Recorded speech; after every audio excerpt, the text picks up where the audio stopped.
जय श्री कृष्ण। राधे राधे मित्रों, कैसे हो आप सब। आज मैं आप सबको ठाकुर जी की एक ऐसी कथा सुनाऊंगी जिसे सुनकर आप सबके हृदय में और भी श्रद्धा भक्ति भाव बढ़ जाएगी।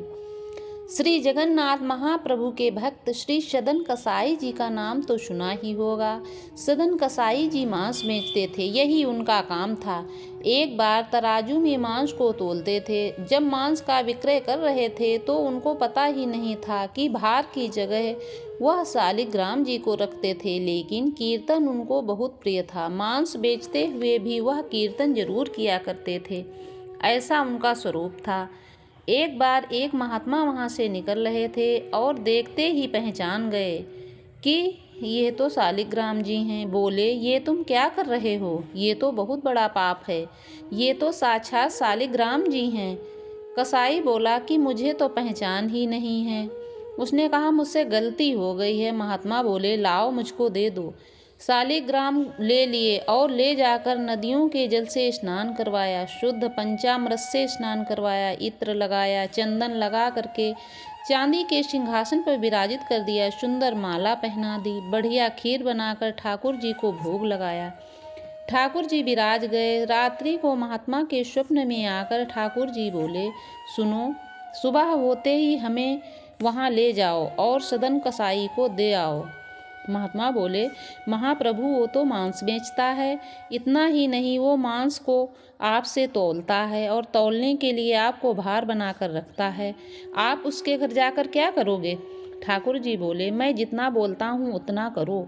महात्मा बोले, नाथ, ये तो वेद के विरुद्ध हो जाएगा, शास्त्र विरुद्ध हो जाएगा। मैं आपको वहाँ कैसे छोड़कर आ सकता हूँ? आपको वहाँ क्या सुख मिल रहा है? और पवित्र भी नहीं है। मांस विक्रय करने वाला व्यक्ति महापापी, उसके यहाँ आपको जाना है। ठाकुर जी बोले, कहीं तो हमको स्नान करने में बहुत सुख मिलता है, कहीं हमें सिंहासन पर बैठने में बहुत सुख मिलता है, कहीं हमको भोजन में बहुत सुख मिलता है, कहीं हमको माला पहनने में सुख मिलता है, लेकिन सदन कसाई के घर हमें लुढ़कने में बहुत सुख मिलता है। जब वह हमें तराजू में तोलता है और मैं तराजू में इधर उधर लुढ़कता हूँ तो मुझे बहुत मज़ा आता है। मुझे वहीं छोड़ कर आओ।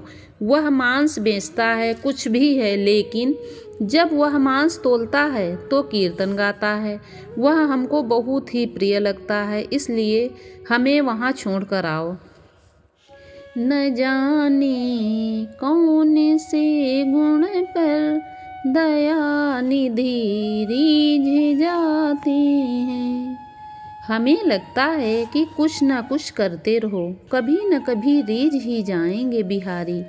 कभी न कभी कोई तो चीज़ भाएगी हमारी, इसलिए आशा मत छोड़ो, लगे रहो, कुछ न कुछ करते रहो, पर जान कर नहीं, बिना जाने भोले बनकर करते रहो।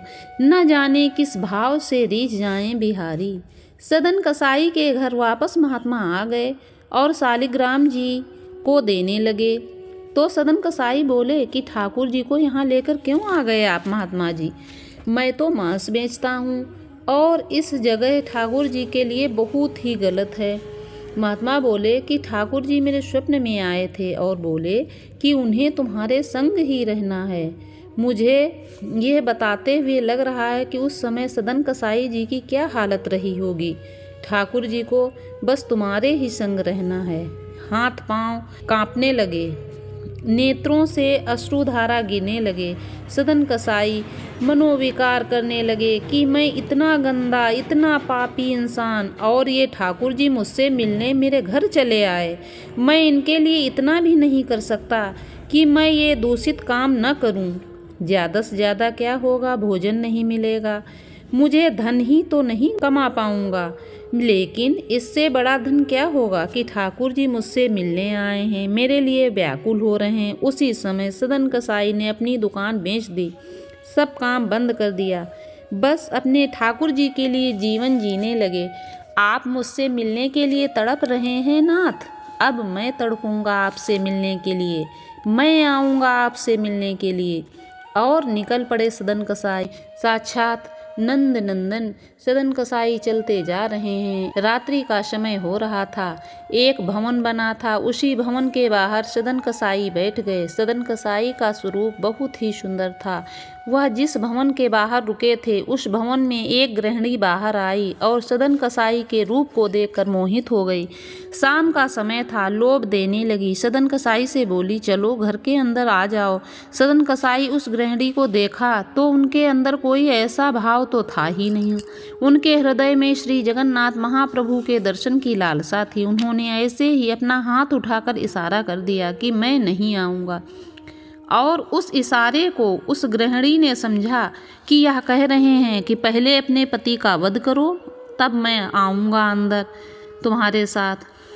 जब विषय उसके हृदय में होता है तो विवेक शून्य हो जाता है। विषय हावी हो गया और उस गृहिणी ने अंदर जाकर अपने पति को मार दिया और बाहर आकर सदन कसाई से बोली, अब तो अंदर चलो, मैंने अपने पति को मार दिया है, चलो हम और तुम ब्याह करते हैं। सदन कसाई बोले, देवी तुमने यह क्या किया? मैंने तो नहीं कहा था कि तुम अपने पति को मारो। औरत बोली, हाय तुमने ही तो कहा था कि अपने पति को मार डालो फिर ब्याह करूँगा। अब तुम्हारे पास एक ही रास्ता है, या तो तुम मेरे साथ ब्याह कर लो या फिर मैं हम सबको बता दूंगी कि तुमने मेरे पति को मार दिया है। पर जिसके हृदय में प्रभु बस चुके हैं उसे कोई लोभ नहीं है। सदन कसाई ने कहा कि मैं कभी भी आपसे शादी नहीं करूंगा, चाहे मुझे मार दो। उस गृहिणी ने हल्ला मचाकर सारे मोहल्ले को बुला लिया और कहा कि इसने मेरे पति को मार दिया। सब लोगों ने सदन कसाई को बंदी बनाकर राजा के सामने ले गए। राजा ने पूछा कि तुमने इसका वध किया है? तो वह सदन कसाई मुस्कुराते हुए चुपचाप खड़े रहे। सत्य तो ठाकुर जी ही जानते हैं, आपको कैसे बताऊं कि मैंने ये काम नहीं किया है। मेरे पास कोई प्रमाण भी नहीं है कि मैंने यह नहीं किया है। मैं इस प्रमाण को ढूंढने और प्रपंच में पढ़ने के लिए नहीं आया हूँ यहाँ। आपको जो भी दंड देना है वह दंड मुझे दे दो, लेकिन मृत्यु दंड नहीं देना, क्योंकि मुझे जगन्नाथ जी का दर्शन करना है। राजा ने सदन कसाई की बात मान ली। मृत्यु दंड तो नहीं दिया, पर जिन हाथों से तुमने वध किया है उन हाथों को हम काट देंगे। सदन कसाई ने कहा कि मैंने सुना है कि जगन्नाथ स्वामी जी की भुजा नहीं है, लो काट दो। जैसा मेरा स्वामी वैसा मैं, और अपनी दोनों भुजाएं आगे कर दी। राजा के दूतों ने उनके हाथ काट दिए। पीड़ा नहीं, पर आंखों में आंसू तो जरूर हैं, वो भी प्रसन्नता के। प्रभु आपने किसी भी रूप में मुझे स्वीकार तो किया। चलते जा रहे हैं और हाथों से रक्त बह रहा है। बस रास्ते में एक ही प्रार्थना कर रहे हैं कि प्रभु इतना रक्त मेरे शरीर में बनाए रखना कि मैं आपके दर्शन कर लूं, उससे पहले मेरे प्राण ना निकल जाएं। चलते जा रहे हैं, ऐसी लगन तो हमको इस जन्म में नहीं लग सकती। जैसे ही सदन कसाई जगन्नाथ जी के क्षेत्र में प्रवेश किया, ब्रह्मवेदी पर जगन्नाथ जी झूमने लगे। पुजारियों ने कहा कि आप इतने प्रसन्न क्यों हैं? प्रभु बोले, एक हमारा भक्त आया है, बेचारा बड़े कष्ट में है। आप लोग तुरंत जाइए पालकी लेकर और उसको लेकर आइए। पुजारी जी सब पालकी लेकर दौड़े और पुरी में प्रवेश करने वाले भक्तों से पूछा कि कोई महाप्रभु जी का भक्त आया है? महाप्रभु जी ने पालकी भेजी है उसको ले जाने के लिए। महाप्रभु जी आज बहुत प्रसन्न हैं, उनका आज परम भक्त आया है। और जैसे ही सदन कसाई ने यह हल्ला सुना कि उनको कोई परम भक्त आया है, महाप्रभु जी ने उनके लिए पालकी भेजी है, तो सदन कसाई इतने खुश हो गए कि आज मैं ठाकुर जी के दर्शन तो करूँगा ही, और उनके प्रिय भक्त के भी दर्शन हो जाएंगे। कितना सौभाग्य है मेरा, मैं तो बहुत पापी हूँ, इतना मांस बेचा है जानवरों का। महाप्रभु मुझसे नाराज होंगे। आज लगता है कोई परम वैष्णव भक्त आया है, तो महाप्रभु जी का मन अत्यंत प्रसन्न होगा। प्रसन्न मुद्रा में ही बैठे होंगे, तब मैं उनका दर्शन करूंगा तो मेरे सारे अपराधों को क्षमा कर देंगे। वहाँ तो भीड़ लगी पालकी के पास, सब बोले हम हैं परम भक्त, हम हैं परम भक्त। सदन कसाई तो दूर ही खड़े थे, बोले इनमें से ही कोई होगा परम भक्त, पहले मैं उसको प्रणाम करूंगा फिर महाप्रभु जी के दर्शन करूंगा। पुजारी खाली पालकी लेकर वहां से चले गए। पालकी खाली लौटकर आ गई। महाप्रभु जगन्नाथ जी बोले, तुम खाली लेकर क्यों आ गए? उनको लेकर क्यों नहीं आए? पुजारी जी बोले, प्रभु तुम्हारे 1-2 भक्त तो हैं नहीं। वहाँ पर हजारों भक्त सब पालकी में चढ़ने के लिए बोले कि हम हैं भक्त, हम हैं भक्त, आप कोई संकेत बताओ आपके भक्त का।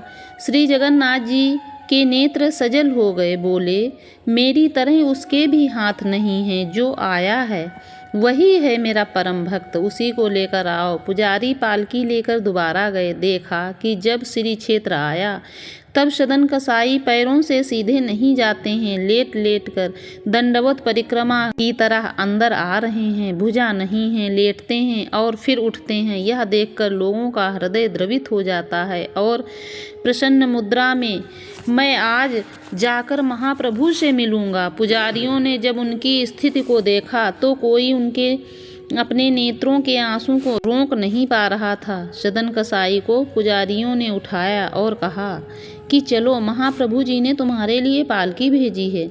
सदन कसाई बोले, आपको कोई गलत सूचना मिल गई है, मैं नहीं हूँ वह भक्त जो इस पालकी में बैठे। पुजारी बोले, तुम ही हो वो परम भक्त, ठाकुर जी ने आज्ञा करके भेजा है। सदन कसाई बोले कि मैं पालकी में बैठा तो आज मेरे प्राण निकल जाएंगे। आप सबसे प्रार्थना है, मैं महाप्रभु जी की आज्ञा को स्वीकार करता हूँ, मैं आप सबके संग चल दूंगा, लेकिन पालकी में नहीं बैठ सकता हूँ। चलने लगे सभी के साथ। बस इसी बात से मैं प्रसन्न हूँ कि महाप्रभु ने मुझे स्वीकार तो किया। और जैसे ही द्वार पर पहुँचे, दंडवत करते ही श्री पतित पावन भगवान द्वार पर ही उनका दर्शन हो जाता है। देखते ही बोले, यह पतित पावन भगवान श्री जगन्नाथ जी के ही सम रूप हैं, पहले इनका दर्शन करते हैं, फिर जगन्नाथ जी का दर्शन होता है। जैसे ही दंडवत किया, अभी तक तो उनको ग्लानि ही नहीं थी कि मेरे हाथ नहीं हैं, पर दंडवत करते समय उन्हें तनिक ग्लानि सी हुई। काश आज मेरे हाथ होते तो मैं भी हाथ आगे करके दंडवत करता। शेष जो भी भुजा थी थोड़ी सी, उन्हें आगे करके सदन कसाई रुदन करने लगे। इतने में ही उनकी भुजा निकल कर आगे आ गईं। ठाकुर जी ने उनको भुजा प्रदान करके उनके दंडवत को स्वीकार किया। श्री जगन्नाथ महाप्रभु ऐसे हैं, उनकी महिमा ऐसी है। श्री जगन्नाथ महाप्रभु की जय, लड्डू गोपाल की जय, श्री बांके बिहारी लाल की जय। बंधुओं, अगर आपको यह कथा पसंद आई हो तो सब्सक्राइब करके कमेंट में राधे राधे अवश्य लिखें। राधे राधे मित्रों।